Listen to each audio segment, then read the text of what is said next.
Patna high court के फैसले के बाद बिहार आरक्षण कानून बिल को रद्द कर दिया गया और इसके पीछे का जो कारण दिया गया वो भी मैं आपको बताऊंगा।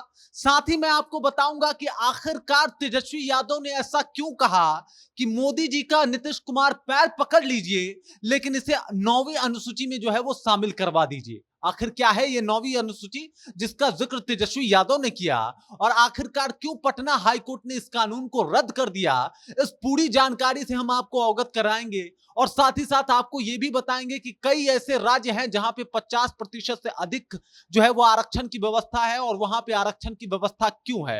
इस पूरी जानकारी से आपको रूबरू कराएंगे, लेकिन उससे पहले मेरा नाम है रजत और आप देख रहे हैं जनता जंक्शन। मैं आपको बता दूं कि जब से पटना हाई कोर्ट ने बिहार आरक्षण कानून को रद्द किया है तब से बिहार में सियासत जो है वो तेज हो गई है। सभी लोग कहीं ना कहीं, कोई बीजेपी को तो कोई कह रहा है कि नीतीश कुमार चाहते ही नहीं है कि यह कानून पारित हो। इस तरीके की जो बातें हैं वो सामने आ गई है। उधर तेजस्वी यादव ने यह भी कह दिया कि कुछ भी करके इस कानून को पारित करवाइए और अगर पारित नहीं होता है तो इसे 9वीं अनुसूची में शामिल करवाइए। मैं आपको बता दूं बिहार में सियासत जो है वो तेज है, गरमाया हुआ है और आरक्षण को लेके कहीं ना कहीं सभी लोग बीजेपी के ऊपर मोर्चा खोल रहे हैं। लेकिन मैं आपको आज क्लियर कर दूंगा कि पटना हाई कोर्ट ने आखिरकार किस आधार पे इस कानून को रद्द किया था। मैं आपको बता दूं कि सन 1992 में इंदिरा साहनी के केस के बाद जो है एक सुप्रीम कोर्ट ने अमेंडमेंट जारी किया था और उसमें वो कहा था कि 50% से ज्यादा कोई स्टेट जो है वो आरक्षण नहीं दे सकता। जिसके बाद इसी तर्ज का हवाला देके पटना हाई कोर्ट ने यह कहा कि ये जो बात है वो असंवैधानिक है और इस कानून को हम लागू नहीं कर सकते। जिसके बाद बिहार में सियासत तेज हो गई। वैसे मैं आपको बता दूं कि बहुत राज्यों ने पहले भी प्रयास किया। वो आंध्र प्रदेश है, उसने भी कोशिश किया और उसको भी यही जवाब मिला कि सन 1992 में जो भी सुप्रीम कोर्ट ने एक तरीके से दायरा सेट किया है कि 50% से अधिक आरक्षण कानून कोई भी राज्य नहीं दे सकता, उसको आपको मानना पड़ेगा। यही टर्म एंड कंडीशन 2022 में जब झारखंड ने कोशिश की थी तो उसके साथ भी लगाया गया था और सबने उसके बाद ये कोशिश की कि कैसे भी करके इसे 9वीं अनुसूची में शामिल करा ली जाए। आखिरकार तेजस्वी यादव ने भी ये बात बोला कि इसे 9वीं अनुसूची में शामिल करा लिया जाए और मैं आपको बता दूं कि 9वीं अनुसूची इसलिए यह बोला जा रहा है क्योंकि यहां पे न्यायिक समीक्षा नहीं हो सकती, यानी सुप्रीम कोर्ट या फिर हाई कोर्ट इसके ऊपर एक्शन नहीं ले सकता। इसीलिए इस कानून को बना के 9वीं अनुसूची में डालने की बात की गई है। मैं आपको यह भी बता दूं कि 9वीं अनुसूची होता क्या है। 9वीं अनुसूची वो अनुसूची है जिसमें राज्य सरकार और केंद्र सरकार की जितनी भी कानून व्यवस्थाएं हैं उसे डाला जाता है और उसी के तर्ज पे सुप्रीम कोर्ट हो या हाई कोर्ट हो कार्य करती है। इसी वजह से जितने भी आरक्षण सहित कानून बनाए जाते हैं उसे 9वीं अनुसूची में डाल दिया जाता है ताकि इस कानून को बदला ना जा सके।